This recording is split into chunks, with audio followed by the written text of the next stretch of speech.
ගරු කතානායකතුමනි මේ අරමුදල සහ මේ ක්‍රියාම මේට තිබෙන කාර්යභාරය ගණනාවක් තිබෙනවා. මොකද අපි කොළඹ නගරය නුවර නගරය ඇතුළු නගර රාශියක් හඳුනගෙන තිබෙනවා බරපතල වායු එයා ක්වොලිටි ඩ්‍රොප් එකක් ගැන.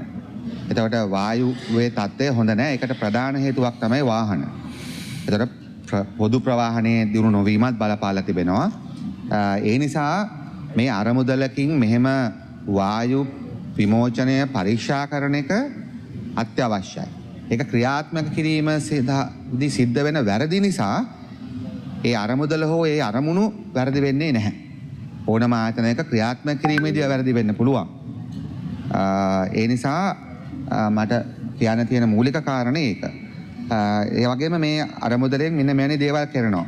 මාර්ගයේ අහඹුහා හදිසිදුම් පරීක්ෂාවනු සිදු කරනවා. අර ගිහිල්ලා ටෙස්ට් එක කරනකට අමතරව. ඊට පස්සේ එයා කොලිටි එක බලනවා. ඒ වගේම පවතින විෂදුම කළමනාකරණය සඳහා රුක් රෝපණ වැඩසටහන් කරනවා.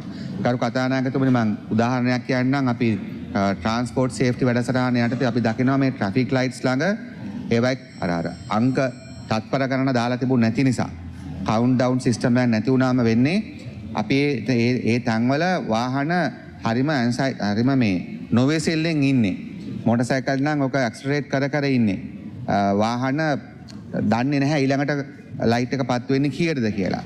ඒ නිසා අපි අමාත්‍යාංශයෙන් ඉල්ලීමක් කළා මේ වායු විමෝචන අරමුදලේ මුදල් වලින් මතක විදියට මිලියන 64ක් අරගෙන අපි කොළඹ නගරේ ඒ කවුන්ට් ඩවුන් සිස්ටම් නැති තැන්වල කවුන්ට් ඩවුන් ටයිමර්ස් හයි කරා. ඒක ඇත්තටම එතකොට අපි දන්නවා අපිට අවසාන තත්පරපෙදේ ලෑස්තුනාම ඇති. ඒ නිසා මම මේක තේරෙන උදාහරණයක් කිව්වේ ගොඩක් දේවල් එහෙම කරන්න පුළුවන්. ඉතින් ඒ නිසා බලාපොරොත්තු වෙනවා මගේ දැනීම හැටියට 2026 වසරේ දෙසැම්බර් 31 වන විට මේ ගිවිසුම අහෝසි වෙනවා. අපි බලාපොරොත්තු වෙනවා වඩාත් හොඳ වඩාත් ප්‍රායෝගික වශයෙන් සහ ඉහළ මට්ටමට ගෙනහිල්ලා මේ කටයුත්ත සිදු කරන්න. ඒක තමයි මට මන්ත්‍රීතුමාට කියන්න තියෙන අඩුපාඩුකම් වෙනවා.